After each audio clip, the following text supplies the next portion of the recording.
And so, Stan, you are with Secure the Village. Can you tell us a little bit about first your background and where you've been in your career, and then Mhm. a little bit about what is Secure the Village? Sure, happy to do that, Dawn. Thank you.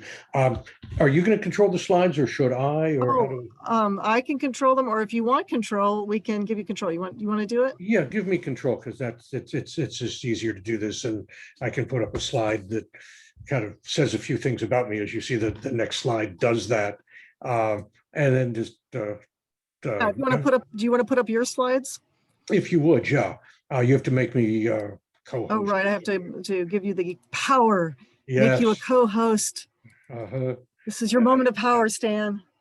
There we go. So let's go to screen one and open this up. There we go. So yeah, first again, thank you so much for inviting me, Dawn, and thank you to everybody in Louisville, Kentucky, as well, and the surrounding areas. I would also imagine.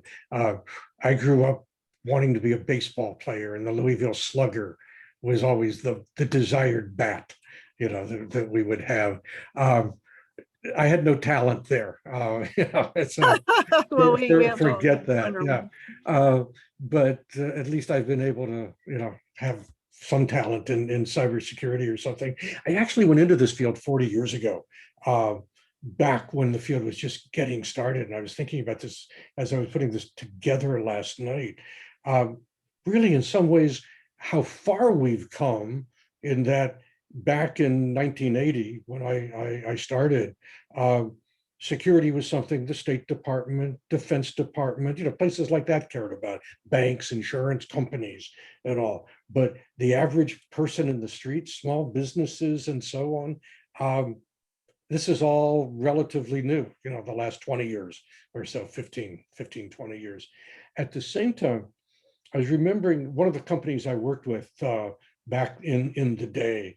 We would do testing on really critical control systems, life kinds of matters. And, sure enough, it paid off. We found a very critical bug in a cruise missile program. With missiles, the first rule of the road is that you've got to be able to cancel a launch in progress. That was the highest priority. And we found a situation where a commander said, cancel this launch, and that command would not have gotten through to the system, big error. Well, 35 years later, we're still making errors in software. We're still, in some ways it hasn't changed at all. We're still stuck with this, that cybersecurity is every bit, the challenge it was then, but it just expanded out to more companies and also I've kind of been in this space for a lot of years. During the period from about 2002, that's when I started my security company, till about 5 years ago, I was very active in the Information Systems Security Association, a great organization. I was president of the LA chapter for 9 years. And what I discovered, what I really found, and it's the segue into what Secure the Village, that until and unless we get out to the end users and all the other people that play in this space, just the group, the security professionals by ourselves, we weren't going to be able to solve this problem. It took a village. It took people like you, Dawn. It takes cyber attorneys, insurance people that sell cyber. Government's got a role to play here. NIST setting fabulous standards. Nonprofits like the Cyber Readiness Institute, like you and I are part of, also contributing to this. And the whole vision of Secure the Village is, let's get the community together. Let's do what you and I are doing right now. Here I've got the opportunity to speak to your people in Louisville. You're going to be a speaker at one of our sessions in financial services cybersecurity next month. We don't have to reinvent the wheel here. The wheel's already out there. What we got to do is bring the people together who know the different aspects of the wheel. And that's how we're going to secure the village, each of us in our own way, our own pieces of it. And so, I started to Secure the Village with that in mind. And it really speaks to in some ways for me, a higher purpose, if you will. Security is important. I don't want to diminish it at all, but it's part of a bigger conversation. I mean, Joe Biden has talked about we're in a battle right now uh, over does democracy rule or does autocracy? Is that the 21st century? And you just mentioned, as we were just talking about, the previous session and what other nation states are doing. If your viewers don't know the book, This Is How They Tell Me the World Ends, by Nicole Perlroth. She's a New York Times columnist. Great history of the last 20 years of nation state cybersecurity and how that plays out. And that plays into just, to me, it's that bigger story of how do we protect and actually enrich democracy. And that goes to the on the slide you're seeing on the far right, a book of essays that I started writing after 9/11. What was I thankful for that year? And what surfaced was stuff I learned in the fourth grade, of all places. But it was the Pilgrims, civil body politic and the Mayflower Compact. So anyway, I wrote an essay. 20 years later, I'm still writing essays. I collected a bunch together into this book. But it all goes to the fact that, we are in this battle, if you will, and Secure the Village, our intent is to be a participant in this to help democracy win. I mean, if you look at, again, the Cyber Readiness Institute, POC, our groups out here, go back 200 years to early historian of America, his name escapes me right now, from France, who came over and talked about the communities that America would build. That was before internet. And, we're still doing that. So that's who we are about this. Let me just stop and give it back to you for whatever you might want to say. This is great. No, I did forget to mention that you and I both serve on the Small Business Advisory Board for the Cyber Readiness Institute, which is a great resource for anyone to do an online course and start looking at how to become a cyber leader in your own organization or your own corporation.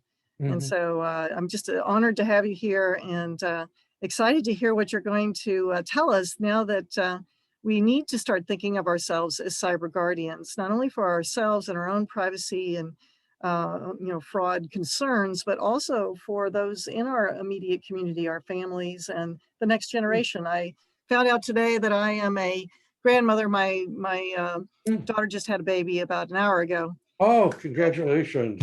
And we have to think about the future, right? We have to think about the Yeah. people coming down the line that need to be nurtured and, educated. And so I think your statements are going to be very strong today to what we need to wrap up in our Cyber Summit today.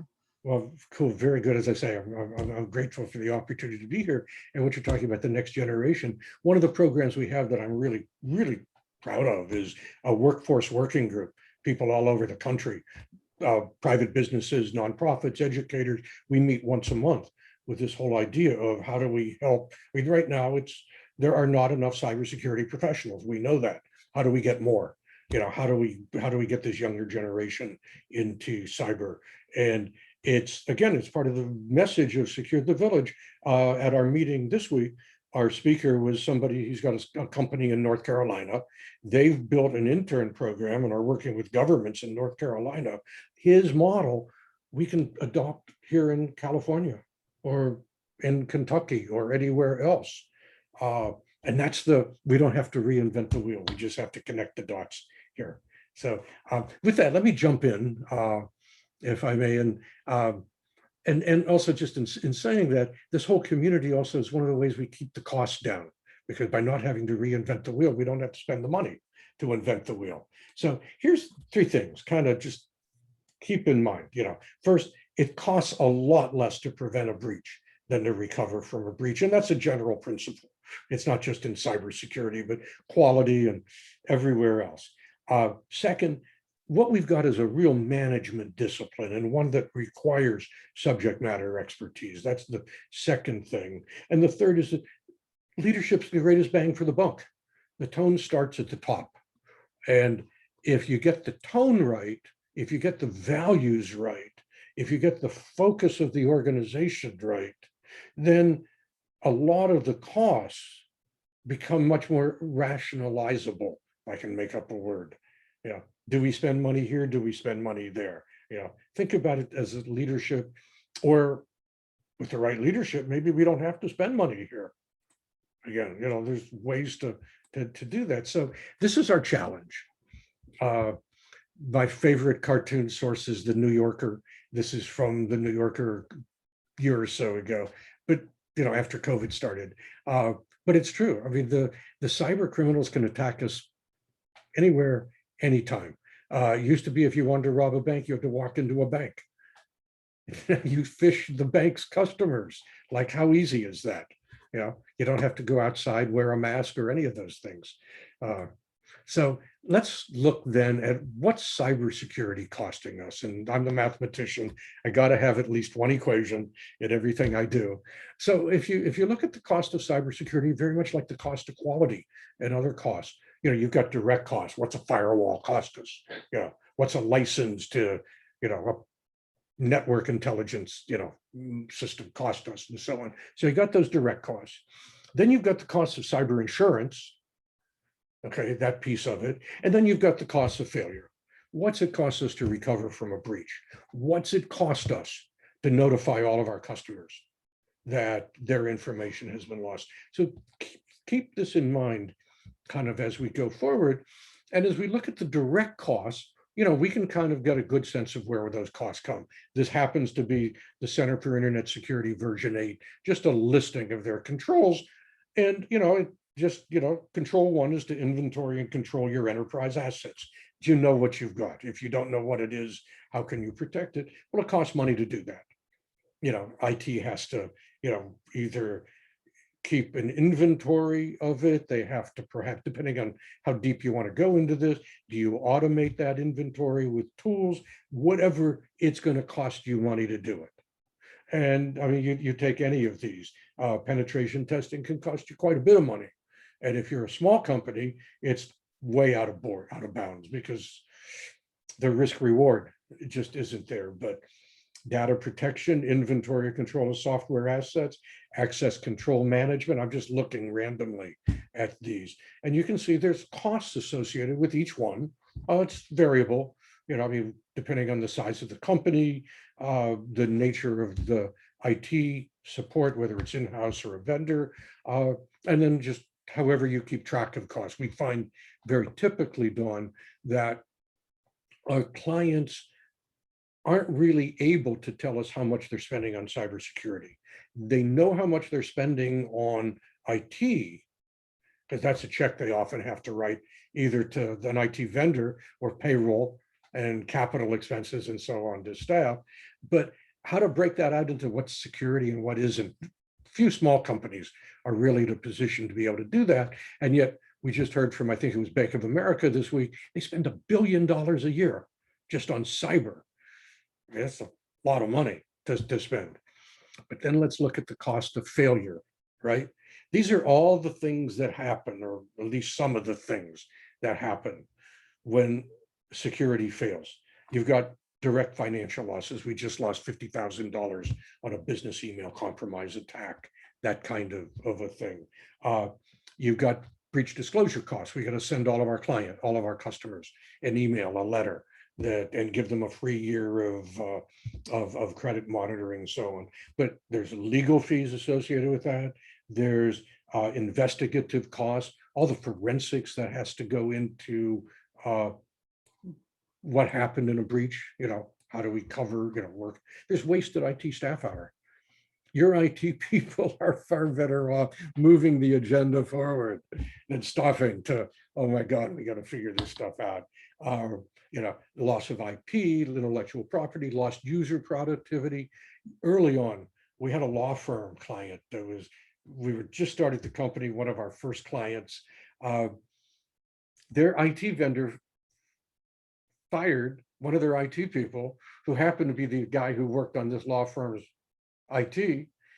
The IT vendor didn't bother to tell anybody. The fired guy came back in, shut down the systems, and this law firm basically couldn't work for 3 days. 50 people at X dollars an hour. Lawyers make what? Depending on where you are, up in here in California, Los Angeles, we've got attorneys who bill out over $1,000 an hour. I got to believe it's less than that in Louisville, but it's still significant money.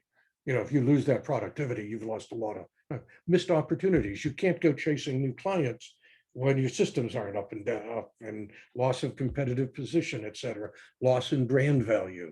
And it's hard to quantify, but wasted management time, all the stress. I mean, we've sadly, we've seen clients and then companies that just become clients because of it that have had incidents. And it's tough. It's stress time for these companies. So you have to build those into the costs as well. And then we get into okay, Ben Franklin said it. I've already told you I'm kind of like what the founders did, that's meaningful to me. Well, he said an ounce of prevention is worth a pound in cure, and he's absolutely right. Every dollar you spend preventing is perhaps a dollar you don't have to spend in cure. COVID is such a perfect example of I mean, it's that ounce of needle in my arm twice, that ounce of wearing a mask when I go into a grocery store.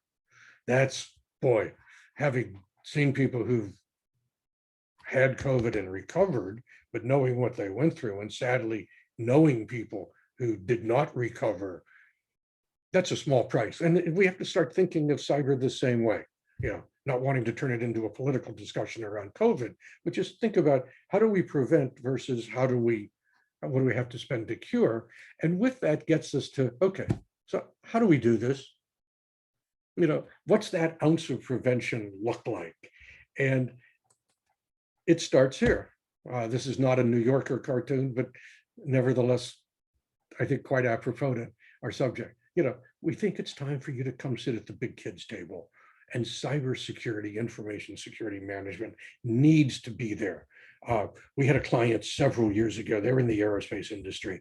And I said to their CFO, you really ought to raise the position of the information security manager so that that person doesn't report to the HR director, but that person reports to a high executive, or even has a seat at the table. And it was like, no, that's the dumbest thing I've ever heard. Well, now, a few years later, I was an early prophet. What can I tell you? But it's coming to be more and more recognized. My friend Bob Zukas of the Digital Directors Network just works with boards, helping them not just cybersecurity, but really get people on the board who understand risk management in that broad sense. And of course, cybersecurity is one of the big issues in risk management. And so, you take that down to, well, what are we really talking about here? And this is Major General Brett Williams. He was on This Week with George Stephanopoulos show back in 2014 after the Sony breached. And Stephanopoulos asks him, so if a board management comes to you and says, what do we do? He said two things fundamentally, Dawn.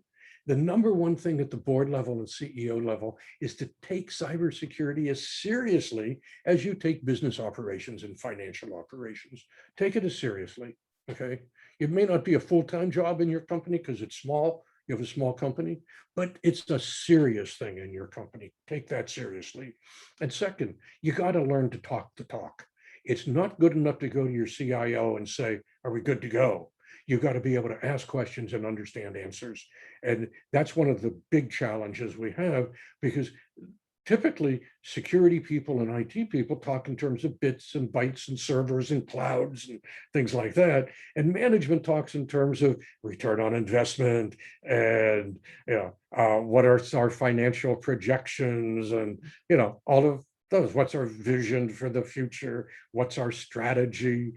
Those aren't about servers and bits and bytes and all, they're about business things. So part of it is that we need our businesses to be able to talk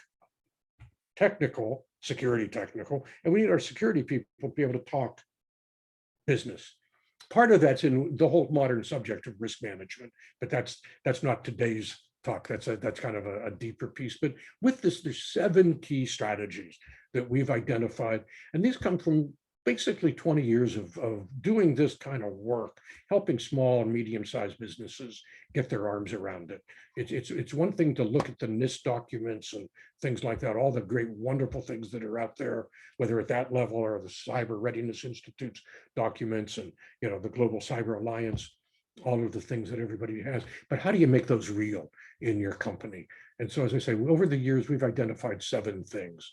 The first is somebody's got to be in charge. There's got to be leadership.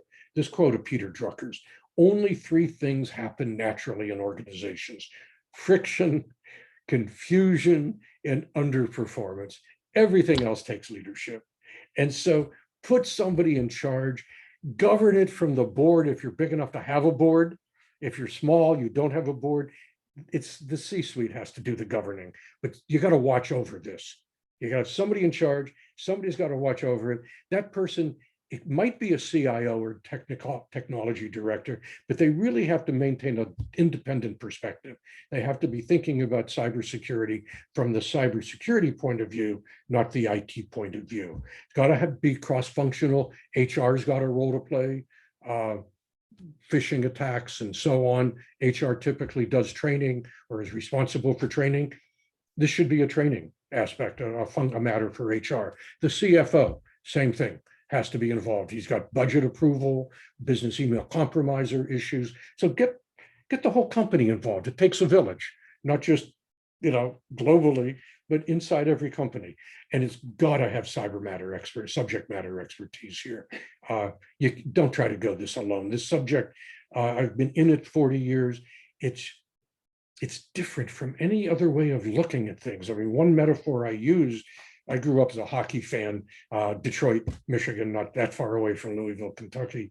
And you know, it's the difference between the goalie on a hockey team and the forwards on the hockey team. I mean, I grew up watching Gordie Howe, great forward, greatest right wing in history till Gretzky came along. He'd have been a disaster in goal. You need a goalie on the team. That's the subject matter expertise. Don't try to go this alone that way. Don't try to, you know, unless you're losing 3-1 in the final minutes of a game, you pull your goalie. But otherwise, you want that goalie there. That's strategy 1, establish leadership. Strategy 2 is policies and standards, right? You got to base them on an established framework. This is the cybersecurity framework from NIST 1.1, identify, protect, detect, respond, and recover. Do those, establish standards. It establishes commitment. This is what we're going to do. This is how we do things. It's some, you know, users can use it, managers, and of course, IT staff. It's required in a lot of cases. If you have a HIPAA breach and you don't have policies and standards, your fine is going to be significantly more than if you've got, oh, here's our policies and standards. We should have covered this. You know, stuff happens. What can we say? You know, that's going to cost you a lot less than if you don't have policies and standards. And the idea of standards is that they're aspirational. Some standards you absolutely want to meet on day 1. Train your people, have firewalls in the appropriate places. But some standards are aspirational. They take money. You can't do everything at once. You can't boil the ocean, as a colleague of ours described it. So they're aspirational. But with the idea of a quote of Vince Lombardi's, who said, you know, perfection's not attainable, but if we chase perfection, we can catch excellence. So let's set our standards as aspirational. They represent a measure of perfection, you know, and let's chase it. And let's try to be excellent. So there's that strategy 2, and your employee handbook is not your policies. They're different functions. Certainly here in California, and I would assume the same kind of everywhere where you have employee handbooks. So that's strategy 2. Strategy 3 is to document and control your sensitive information. I've listed just all the different kinds of information you might have and all the places it might be. You really need to get your arms as best you can around this. I mean, you're never going to get 100%, unstructured information. More and more of the information we have is unstructured. It's harder to inventory, but you really do need to do the best you can That's again, these are all aspirational. You always there's a base and you grow from it. But you want to have access to sensitive information based on a need to know. Nobody should have access to any information they don't need to do their job. So that's strategy 3. Strategy 4 goes to what I just mentioned earlier about HR, training and educating people. I don't know how well you can see the email. That's a actual copy of an email. We were involved in a lawsuit, company suing their bank over having sent out about, I forget how many millions of dollars. No, actually, I'm wrong there. It's about $700,000 in fraudulent payroll. Well, that whole fraudulent payroll started when a person named, I don't remember her name, I made it up, Katharine Hepburn. If you know movies, of course, you know the name. But this was an email. This person in the payroll department of this company gets an email that says, "Hi, Kate, mark your calendar. June 18th, the 20th anniversary of our high school reunion. Visit our Facebook page for more information." Well, in fact, this was all fraudulent. The gangsters figured out, the hackers figured out that Kate worked in the payroll department of a company. They found her on Facebook and they created this phishing attack. She clicked the link, downloaded a piece of malware on her computer. 2 weeks later, $700,000 in fraudulent payroll requests came from her computer off to the bank.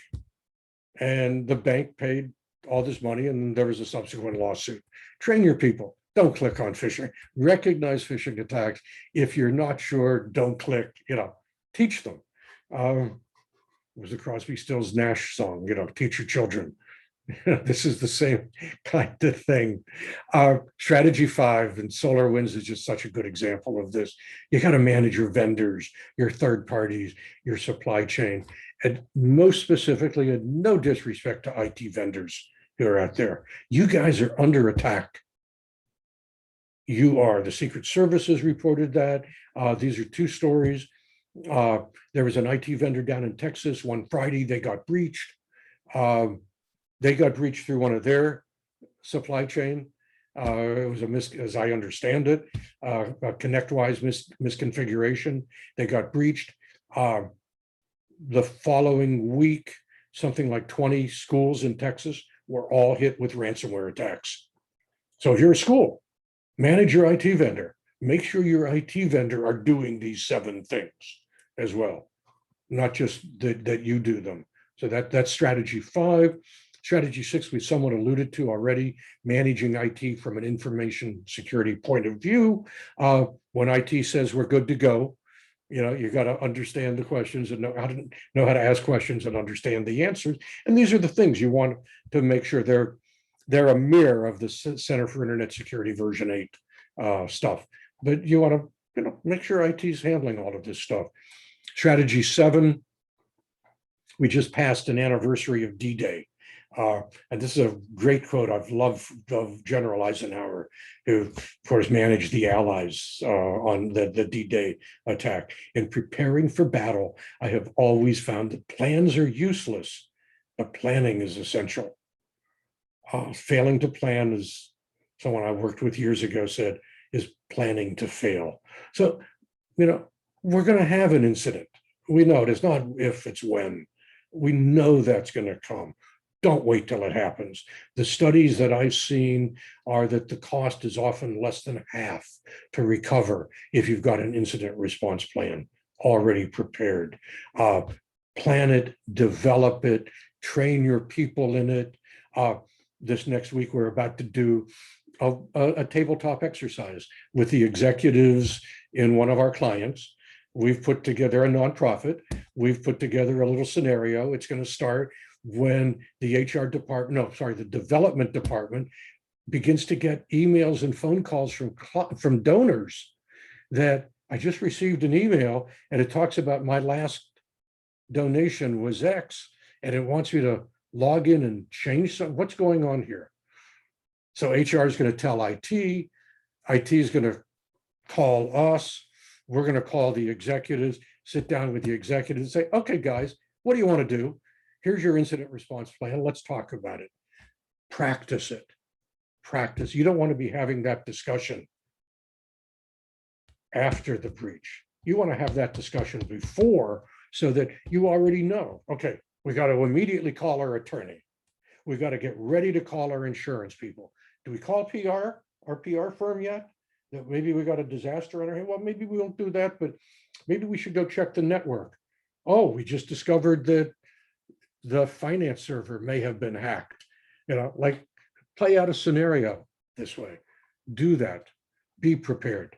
So summary, put someone in charge, policies and standards, identify, document, and control information, et cetera, et cetera, et cetera. You can see this. So those are kind of strategies that you got to have in place, and you got to manage those, as cost effectively as we can.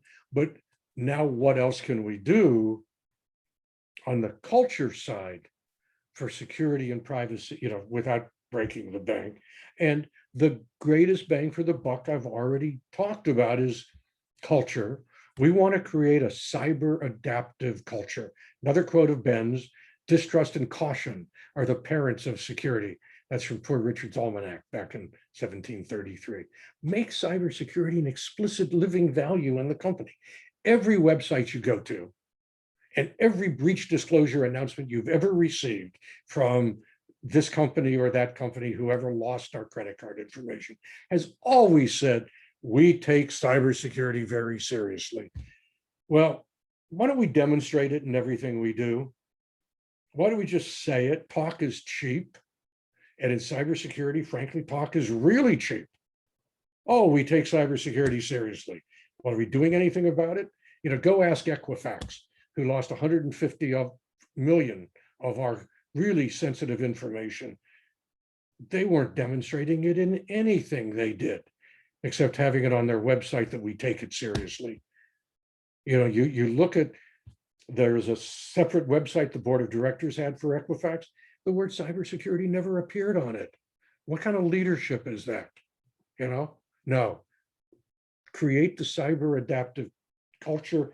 That means everybody in your company, we call cyber guardians, they're aware of what's going on. They know about it.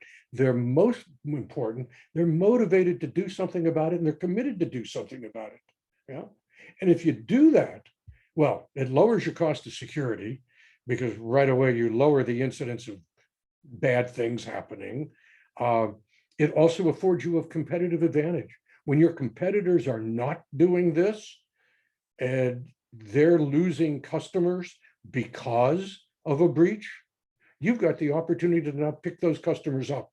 Like, that's a win for you guys. It supports the greater good. What I talked about earlier, we're in a battle, and part of that battle is in cyberspace. And so long as the colonial pipelines exist, and they continue, I mean, they will, and the attacks on them, attacks on, critical infrastructure, our meat supply, but even, 90% of the businesses in America are small and medium-sized businesses. They're not going to make the news like Colonial Pipeline. But every company that turns its people into cyber guardians, that creates the cyber adaptive culture, supports that greater good.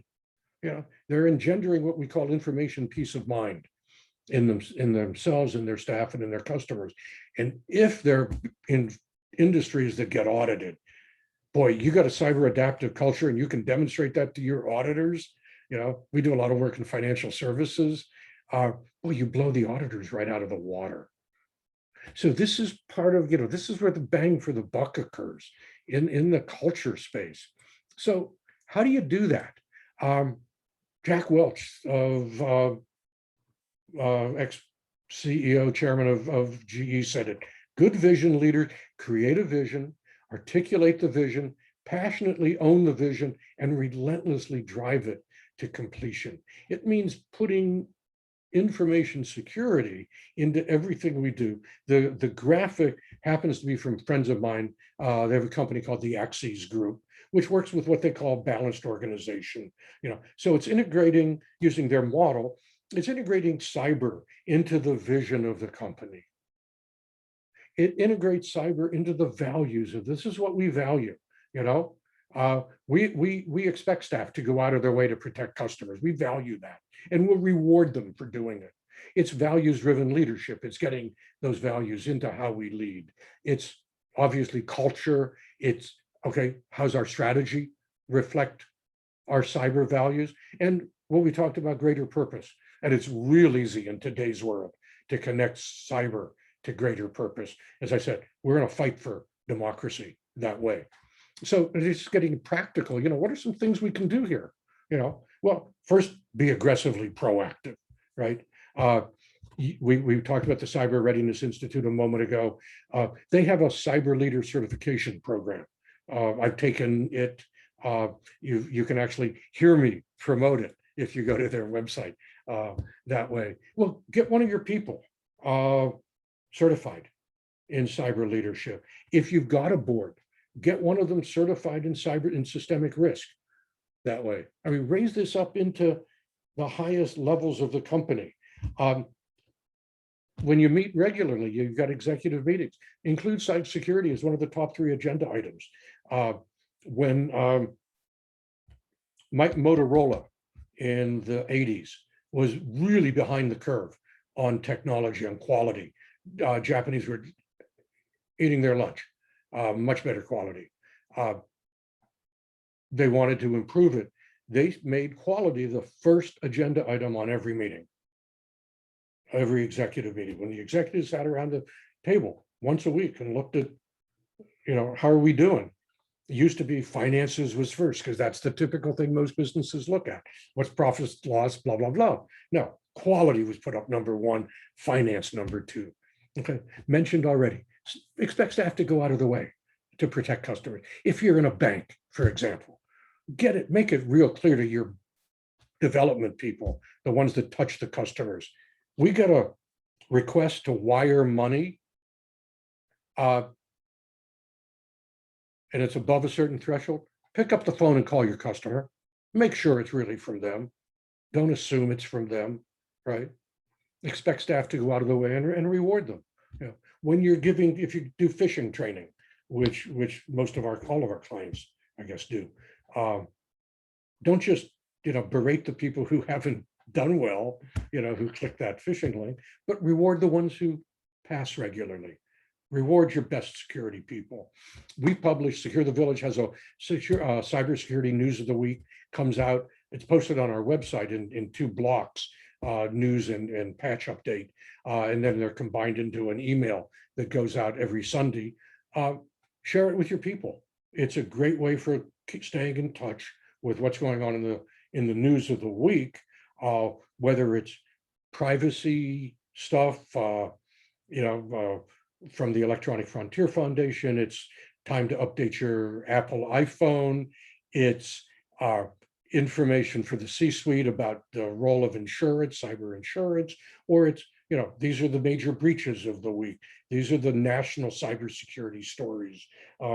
These are the wins, the cyber enforcement things, who's been arrested.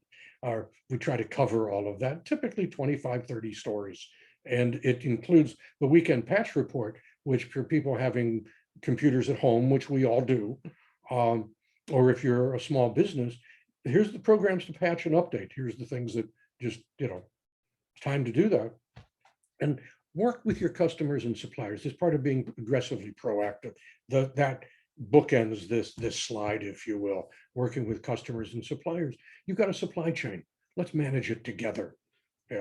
If we're going to use you as a vendor, let's make sure your security is up to snuff. And correspondingly, if you're using us as a vendor, I would hope you would ask us about our security controls, and we're frankly proud to share them and proud to help you learn as well that way. And I say that not just because we're a security vendor, the Miller Kaplan part of me, the company that we grew, but because that's how we secure the village that way. We help each other. So here's just some practical stuff. Talk about it at the water cooler. If we ever get back into the office and get to stand around the office cooler, more stuff we can do that way. And then, how do you get started? We've adopted a 4-phase, comes out of the total quality management movement, Deming and those people, but it also comes out of the software engineering world. Barry Bain and his people who did the cost of security. It's always a 4-step engine. Assess where you're at. All right, here's our situation. Good, bad, indifferent. We're going to do some things well. We're going to do some things horrific, particularly if it's the first time we've gone through this. When we go through this typically with a new client, we'll find just on the IT side, we'll find very significant critical vulnerabilities on their network, patches that have not been applied. Sometimes patch from 6, 7, 8, 10 years ago is available, not been applied. Yeah, we'll find significant percentage of critical patches not yet done. We'll find we've got about 180 security controls that somewhat follow the Center for Internet Security 8. Of about 80 of those are what we call showstoppers. They're like, having a firewall. I mean, everybody does, but that's a showstopper if you don't. When we do our first assessments, we'll typically find 40% of the showstoppers not yet done. Okay. I mean, it's not good, but it is what it is, what it is, what it is. Okay, we know it. We can do something about it that way. So first have that assessment, a piece of that assessment. What are the laws that we're subject to? What are our agreements? Like, do we collect credit cards? If we do, we better meet the payment card industry data security standard. If we're a health company or, have access to electronic protected health information, we got to meet HIPAA. So the assessment's got to include that kind of knowledge and so on. But out of that, build, okay, here's where we're at. Now bring everybody together. This now is the time for the executives to be in the room. What are we going to do about it? Okay, what things are we going to fix now? What things, okay, they're going to be costly. We need more capital. We're going to put that off for next year, but at least get a program. Here's decide what we're going to do, when we're going to do it, and now lay out a plan. Now get that plan approved. Now go implement it and come back. We like to see this come back once a month. And how are we doing? Until you get about a year downstream. Now it's time to do another assessment. So this is all part of that process. And this quote of maybe Aristotle's, it's may not, but it's a great quote nevertheless. We are what we repeatedly do. Excellence, therefore, is not an act, but a habit. Create this habit. We're all human. I talk about, my training as habit. It's one thing to know I need to train, work out. It's another thing to actually create the habit of doing it.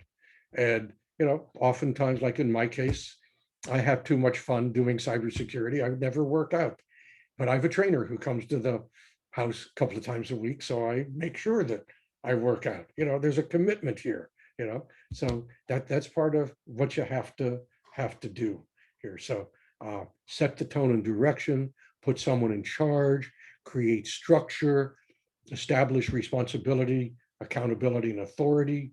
Make sure you've got subject matter expertise, walk the talk, and ultimately be the cheerleader in chief. That's what the executives need to, in that sense, be. That's leadership that way. So beyond that, resources and all, use us. We have the Cybersecurity News of the Week and Patch Report I mentioned. We've got a lot of events. We've got a library of resources. I would love to put this in that library, linking it back to you as we get the recordings and all. We've got a group on LinkedIn, connect with us, be a cyber guardian that way. And if you're in the field of cybersecurity, you're an IT vendor, you're a cyber attorney, you sell cyber insurance to your clients, Dawn, all of us that are in the field, become a resource to others. There's links on our website to sign up to be a cyber leader. Your firm is a cyber partner. No charge for that now. We are going to start charging, I think, somewhere around the beginning of September, nominal amount. We don't want to make money on this, just cover our costs this way. But with that, you can post events, you contribute to the library, connect with other people on the village square. That's the view that you're seeing now. Join working groups. We've got that working group on the workforce right now. And I think we're going to we've got a monthly meeting that's on the intersection of technology and security. I think that's going to turn into a working group also to try to move forward some of the agenda. We've had a working group, I would expect it again, on just what is reasonable security. That's the intersection of law and cyber that way. And we'll have Village Square only events as well that if you join us, you can have. And again, this whole idea is the whole is greater than the sum of its parts. You know, as a mathematician, 1 + 1 is 2. But as being out in the real world, so to speak, you know, we can make 1 + 1 1,000. That's the opportunity that we have. So with that, let me go back to the 3 things. You know, it costs a lot less. A stitch in time is worth 9. It's another way to say it. We got a management discipline that we really have to treat as a management discipline. And too many small and medium-sized businesses don't yet do that and provide the leadership. If you really want to keep your costs down, that's the greatest bang for the buck. Tone is set at the top. If management walks the talk, so will the rest of the people. And fundamentally, Dawn, this is not just a talk. This is not just, oh, this is nice. We have a future to create.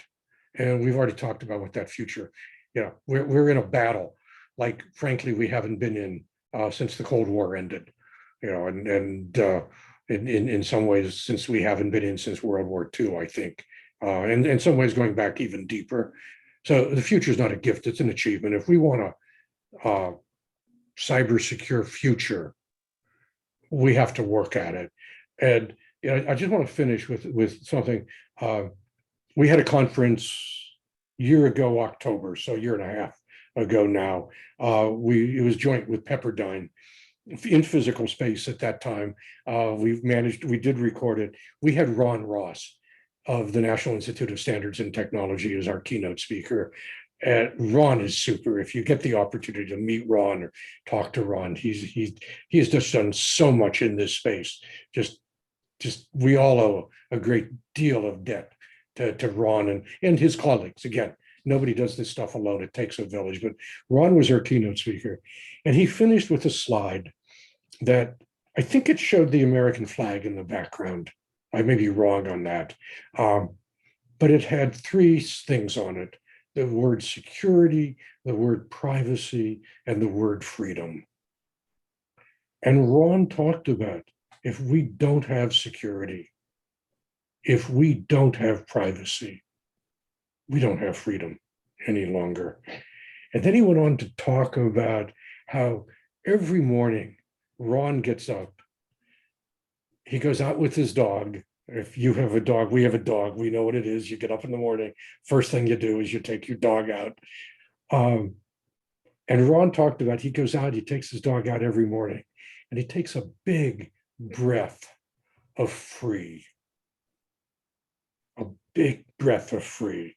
That's our opportunity to take where we are, this big breath of free, and to secure our businesses, our homes, keep ourselves, keep our privacy secure, get the right laws in place and all to do that. We have somewhat of a good law in California Consumer Privacy Act. It needs work. I don't know what Kentucky has yet in those spaces. Hopefully we'll get federal action this year. But this is for us to achieve. So with that, I'm happy to open this up to questions, comments, thoughts, whatever. Again, it takes a village. So thank you. Thank you, Stan. It was very inspiring. I think it was a great place for us to end our Talk Cybersecurity Summit. I'll open it up to anyone who is on with us who might want to just make a comment or say something. We have Tim Straub. Was there any interest in saying anything, Tim, as we conclude here?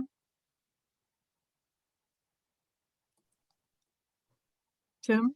Not really. That was a good talk. Thank you. Sure. Thank you, Tim. Catherine? Did you have anything you wanted to say, Catherine? Wrap us up. Yes. Yes, I was just typing it into the chat. what a brilliant session. Stan, thank you so much. I wish that my entire workforce and family members were here listening to you. Well spent hour. Your words are,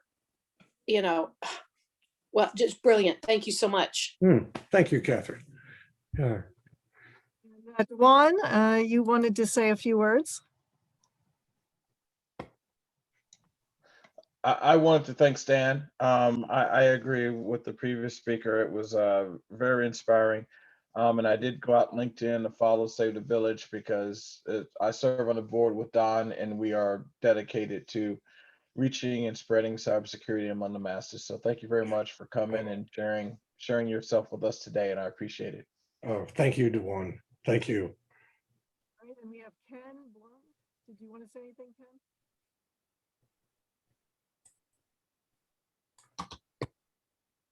It's not. Okay, and Bob Braverman, did you want to say I can't hear you now, Dawn. It's like your voice is muffled. Uh-oh. Oh, there you go. You're back. All right, no, I was just checking to see if anybody else wanted to say anything. Well, I think we're complete. Thank you so much again. And, this is a great place for us to conclude this conversation for today. And I hope that talk has left you with some food for thought, and feel free to go and visit talklou.com, as well as our next live event, which will be TechFest Louisville. And that'll be August 26th, 27th at the end of August, a Thursday and a Friday. So we'll be at the Noble Funk Brewery in Louisville. And we welcome you to attend no matter where you are in the United States. So feel free to reach out. And without further ado, I'm going to return you to your Friday afternoon. And thank you so much again, Stan. Great. Thank you, Dawn. Thanks, everybody. Stay secure.